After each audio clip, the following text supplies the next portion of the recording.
મિત્રો, આપણે પાઠ 5 ધોરણ 8 પ્રાકૃતિક પ્રકોપ વિશે ભણી રહ્યા છીએ। તેમાં આપણે પૃથ્વીના આંતરિક ભાગોમાં જો ફેરફાર થાય તો સુનામી, જ્વાળામુખી અને ભૂકંપ આવે છે। તેવી જ રીતે પૃથ્વીના બાહ્ય ફેરફારને કારણે શું થાય તો કે પૂર આવે, અનાવૃષ્ટિ થાય, વાવાઝોડું આવે અને દાવાનળ થાય। તો આ પૃથ્વીના બાહ્ય ફેરફારને કારણે પૂર, અનાવૃષ્ટિ, વાવાઝોડું અને દાવાનળ જેવા પ્રકોપો થાય છે। તો પહેલું જે છે પૂર, એના વિશેની માહિતી મેળવીએ। વારાફરતી આપણે સમજીશું વાવાઝોડું, અનાવૃષ્ટિ કોને કહેવાય એના વિશે આપણે આગળ સમજીશું। પહેલા પૂર વિશે સમજીએ। પૂર એટલે શું? તો પૂર એટલે નદીમાં એકાએક આવતા ધસમસતા પાણીના, એટલે કે જોરદાર પ્રવાહ આવતો હોય પાણીનો નદીમાં, તો એ પ્રવાહને પૂર કહે છે। નદીમાં એકાએક ખાસ ઝડપી જે પ્રવાહ આવતો હોય એના કારણે પૂર આવે છે। અને પૂર આવવાના બે કારણ છે। કયા કારણ છે? તો પહેલું કારણ જોઈએ, ચોમાસામાં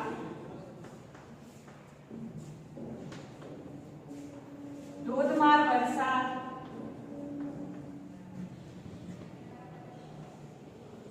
ને કારણે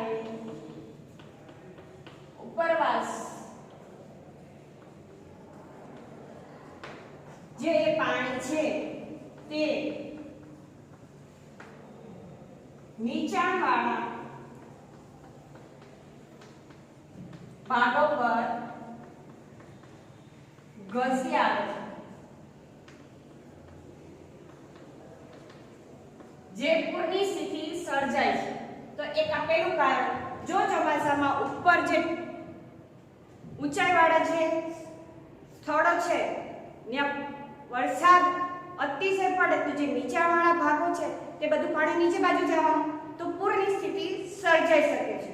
અને બીજું કારણ શું છે તો કે જો કોઈ પણ બંધ હોય એ બંધ એકાએક તૂટી જાય તો પણ પૂરની સ્થિતિ સર્જાય। આપણને ખબર છે બંધ એટલે શું અને બંધમાં કેટલું પાણી હોય। તો બીજું કારણ એક પણ છે કે કોઈ નદી પરના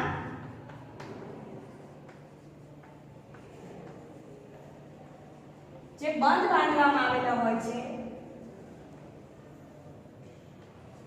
તૂટી જવાથી અથવા તેમાં કોઈ ભંગાણ પડે, એટલે કે કોઈ કારણસર તૂટી જાય કે કાણું પડી જાય તો એમાંથી પાણી તો વહી જવાનું છે।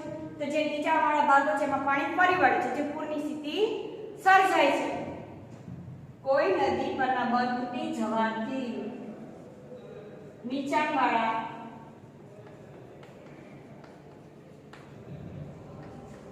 ભાગ પર પાણી ઘસી આવે છે, જે પૂરની સ્થિતિ સર્જાય છે। હવે આપણે પૂર પ્રભાવિત વિસ્તાર જોઈએ। દાખલા તરીકે મોરબીમાં, જે આપણા મચ્છુ નદી પર આવેલું છે, આપણા ગુજરાતમાં જ છે। મોરબીમાં મચ્છુ નદી એનો બંધ તૂટી ગયો હતો 1979માં, ત્યારે પૂરની સ્થિતિ સર્જાઈ હતી। કેટલાય પ્રાણીઓ એ પાણીમાં જતા રહ્યા, કેટલાય મકાનો ધરાશાયી થઈ ગયા, મનુષ્યો એ પણ ક્યાંય લાપતા થઈ ગયા, એનો કોઈ અતો પતો નથી। બધા જે જીવતા રહ્યા પણ બેઘર બની ગયા, એના સગાવાલા પણ મળ્યા નહીં। અને ફરી અત્યારે તો બેઠું થઈ ગયું છે મોરબી, પણ ત્યારે એ પૂરની સ્થિતિ સર્જાઈ એટલે એ લોકોએ હાલાકી અનુભવી છે કે પૂર કેવું હોય। અને બીજું જોઈએ ઉદાહરણ તો કે ગંગા અને યમુનામાં, જે ઉત્તર ભારતમાં આવેલું છે, ત્યારે એટલે કે ઈસવીસન 1978માં પૂર આવ્યું હતું। હજી એક બીજું ઉદાહરણ જોઈએ તો કે તાપી નદી, જે સુરતમાં આવેલી છે, આપણા ગુજરાતની જ વાત કરું, 2006માં ત્યારે પૂર આવ્યું હતું। હજી એક આગળ ઉદાહરણ જોઈએ તો કોશી નદી, જે બિહારમાં આવેલી છે અને 2008માં પૂર આવ્યું હતું। તો આપણે જોયું કે કઈ જગ્યાએ અને કઈ સાલમાં પૂર આવ્યું હતું અને શેના કારણે આવ્યું હતું, એનું પણ મેં તમને જણાવ્યું કે મચ્છુ નદી છે એનો બંધ તૂટી ગયો હતો ત્યારે પૂર આવવાનું કારણ બન્યું. અને આ જે કોશી છે ત્યાં તો ભારે વરસાદને કારણે પણ પૂર આવ્યું હતું. અને હવે આગળ જોઈએ કે દુષ્કાળ કે અનાવૃષ્ટિ એનું કારણ શું છે, કે દુષ્કાળ એટલે શું એના વિશેની આપણે માહિતી મેળવીએ. કે દુષ્કાળ કે અનાવૃષ્ટિ એટલે શું, કે વરસાદ ન આવવો અથવા બહુ ઓછો વરસાદ આવે તેને દુષ્કાળ કે અનાવૃષ્ટિ કહેવાય છે. અને બીજું કે જમીનમાં પાણી સુકાઈ જવાની પ્રક્રિયાને દુષ્કાળ કહે છે. વરસાદની સિઝન હોય ચોમાસામાં, વરસાદની જે દરમિયાન વરસાદ ઓછો આવે, સતત 2-3 વર્ષ સુધી વરસાદ ના આવે ત્યારે અંદરના જમીન પરના પાણી સુકાઈ જાય છે. તો જમીન છે ને તિરાડ વાળી બની જાય છે અને પાણી મેળવવું બહુ જ મુશ્કેલ પડે છે. આપણને ખબર છે કે પાણી વગર આપણે એકે પણ કામ કરી શકતા નથી. રસોઈ પણ બને તો આપણે ખાઈએ શું, ખેતરોમાં પણ પાણી મળે નહીં તો અનાજ કેમ ના પાકે, તો આપણે કેમ ના ખાઈએ. પ્રાણીઓને પણ પાણીની જરૂર છે. તો જળ છે તો જીવન છે. તો જો વરસાદ જ ના આવે તો શું થાય, તો કે દુષ્કાળ કહેવાય. એને દુષ્કાળ અથવા અનાવૃષ્ટિ કહી શકાય છે. અને વરસાદ ના આવવાથી ખોરાક પાણીની તંગી સર્જાય છે. અને આપણે એનો ઉપાય કરી શકીએ કે દુષ્કાળ ના આવે તો એનો ઉપાય શું છે, વધુ વૃક્ષો ઉગાડવા જોઈએ.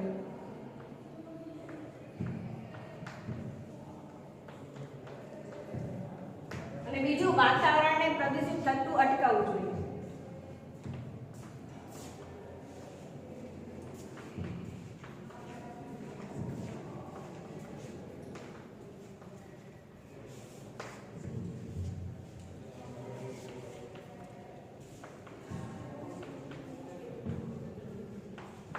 જેથી અનાવૃષ્ટિ કે દુષ્કાળ જેવી પરિસ્થિતિ ના સર્જાય. આપણે પાણી બચાવવું જ જોઈએ. પાણી નળ ચાલુ જ રહી જાય તો પાણી કેટલું જતું રહે. એ પાણી તો જમીનની અંદરથી ન જવાનું છે, પણ એ જમીનની અંદર પણ ખલાસ થઈ જશે તો તું શું કરીશું, તો જીવન શક્ય રહેશે નહીં. તો એવું કહી શકાય કે 2-3 વર્ષ સુધી સતત વરસાદ ના આવે ત્યાં દુષ્કાળની પરિસ્થિતિ સર્જાય છે. હવે આપણે આગળનો ટોપિક લઈએ, વાવાઝોડું. વાવાઝોડું કોને કહેવાય એના વિશેની માહિતી મેળવીએ. તો વાવાઝોડું એટલે શું, કે તોફાને ચડેલી હવાને વાવાઝોડું કહેવાય.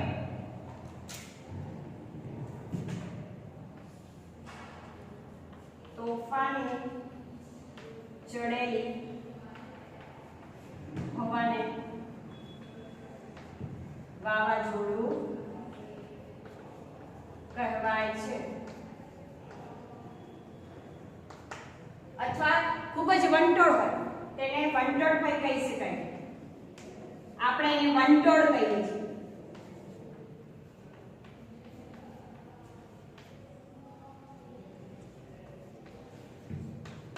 આપણે આપણી ભાષામાં એવું કહીએ કે વંટોળ આવ્યો. ખૂબ જ પવનનો વેગ હોય, બધું ઉડી જાય, બધું પડી જાય તો એવું કે બહુ જ વંટોળ છે, બહુ જ પવન છે, તો એને વાવાઝોડું કહી શકાય.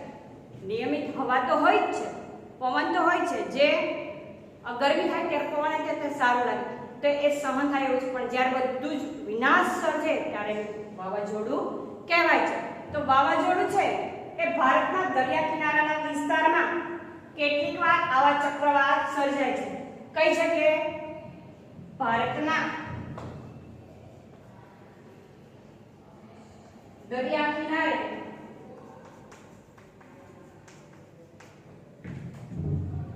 કેટલીક વાર આવા ચક્રવાત સર્જાય છે.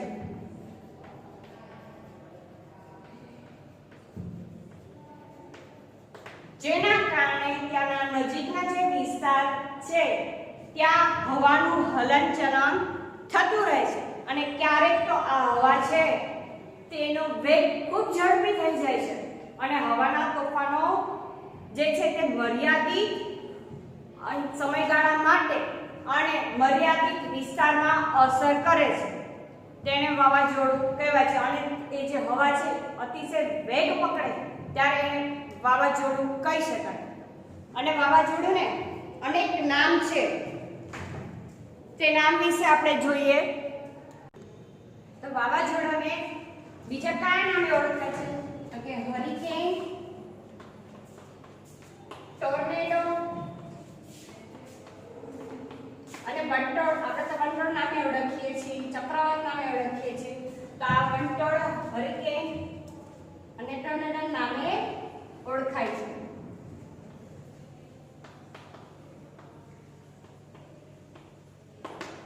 તો આપણે આમાં માહિતી મેળવી કે વાવાઝોડું એટલે શું, એટલે કે વંટોળ જ કહી શકાય, ચક્રવાત કહી શકાય.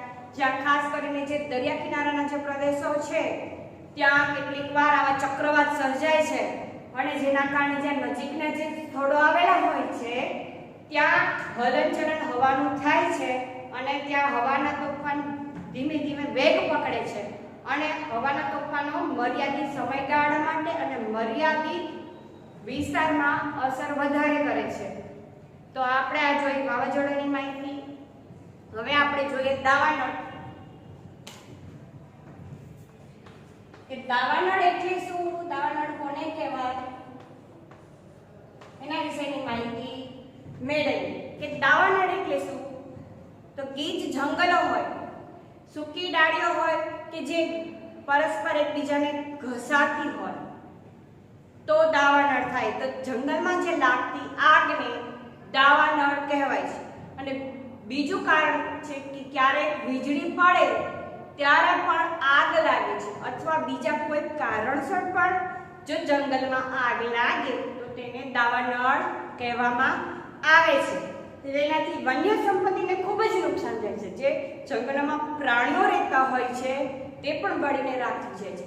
એ જ્યાં સુધી ભાગી શકતા હોય તો ભાગી શકે છે, બચી શકે છે, પણ ખૂબ જ આગ લાગે છે ત્યારે બચવું મુશ્કેલ થઈ જાય છે. ત્યારે આપણે વન્ય સંપત્તિ જે વન્ય પ્રાણીઓ છે એને ખૂબ જ નુકસાન થાય છે. તો આપણે લખીએ કે જંગલોમાં પરસ્પર ઘર્ષણના કારણે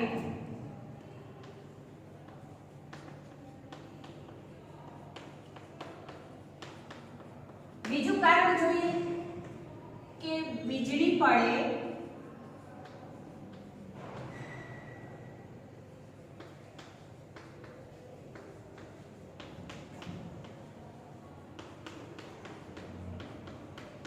અથવા બીજું અન્ય કોઈ કારણ હોય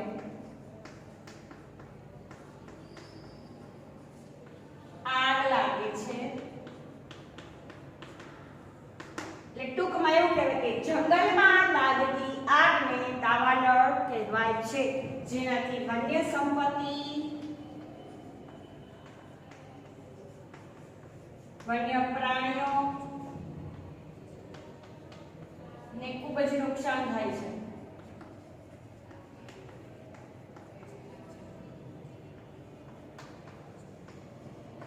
અને આપણને ખબર જ છે કે પ્રાણીઓ વગર આપણું જીવન શક્ય નથી. આપણે જે પાલતુ પ્રાણીઓ છે તો આપણને ઘણા બધા ઉપયોગી છે જ. જો ગાય છે તો દૂધ મળે છે, દૂધ મળે છે તો દહીં થાય છે, દહીંમાંથી છાશ ને માખણ ને ઘી ને માવા, મીઠાઈ, પનીર ને બધું બને છે. આ બધું હોત જ નહીં તો ગાય જ ના હોત તો દૂધ મળે જ નહીં. એવી રીતે આપણા જે પાલતુ પ્રાણીઓ છે, ઘોડા, ઊંટ છે એ વજન ઉચકે છે, એક જગ્યાએથી બીજી જગ્યાએ માલ સામાન માટે એનો ઉપયોગ કરીએ છીએ. તો પ્રાણીઓ પણ આપણને ઉપયોગી છે. અમુક પ્રાણીઓ જે પક્ષીઓ જે છે ને એ પણ ઉપયોગી છે. દાખલા તરીકે તમને કાગડાનું ઉદાહરણ દઉં તો એ કચરો સાફ કરી નાખે, જીવાણું ખાય છે, જે નકામો હોય તો સફાઈ કામદાર તરીકે કાગડાને ઓળખવામાં આવે છે. તો જે વન્ય વનસ્પતિ છે તો એ તો આપણને અનેક રીતે ઉપયોગી છે. વન્ય સંપત્તિ જે છે અનેક આપણે એને દવા તરીકે પણ ઉપયોગ કરી છે. અને જે જંગલો જ ના હોય તો વરસાદ પણ ના આવે, વાતાવરણ ખૂબ પ્રદૂષિત થઈ જાય, ઓક્સિજન પૂરો મળે નહીં, તો અનેક કારણો ઉદ્ભવે છે અને આપણે જીવન જીવવામાં મુશ્કેલી પડે છે. તો આ એક આપણને એની અસર થઈ કહેવાય. હવે આપણે જોઈએ આગળનું ભૂસ્ખલન.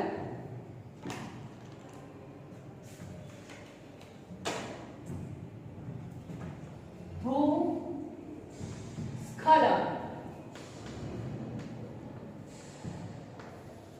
ભૂ એટલે જમીન, સ્ખલન એટલે ખસી જવું. ટૂંકમાં એને ભૂસ્ખલન કહેવામાં આવે છે. તો ભૂસ્ખલનના કયા કારણો છે? એના બે પ્રકાર છે. ભૂસ્ખલન ના બે પ્રકાર છે.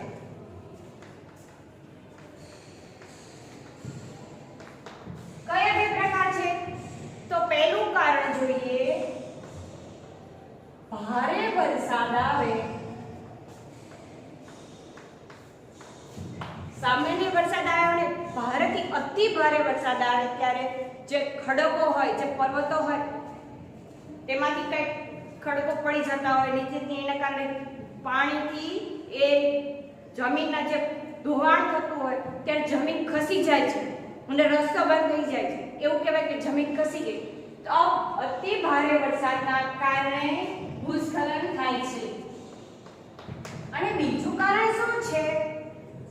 તો કે ભૂકંપ. ભૂકંપ આવે તો જમીન ખસી જાય ને તિરાડ પણ પડી જાય. તો આ બે કારણ છે. તો કેટલીક વાર જમીન કે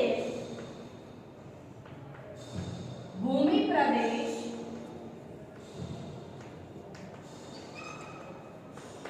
ઉપરનો ભાગ નીચેની તરફ ખસી જાય છે.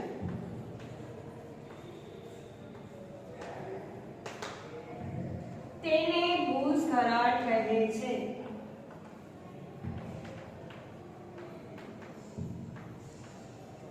તો આ છે ભૂસ્ખલનની વ્યાખ્યા, અથવા પ્રશ્નમાં પણ પૂછાઈ શકે. કેટલીક વાર જમીન કે ભૂમિ પ્રદેશનો ભાગ જે છે ઉપર તે નીચે ઘસી આવે તો તેને ભૂસ્ખલન કહેવાય છે. હવે એનું એક ઉદાહરણ આપું. જે કોંકણ રેલવે છે તે વરસાદના કારણે ખોરવાઈ જાય છે. ચોમાસામાં ઘણીવાર ભૂસ્ખલન થાય છે અને રેલવે ખોરવાઈ જાય છે ચોમાસામાં વરસાદના કારણે.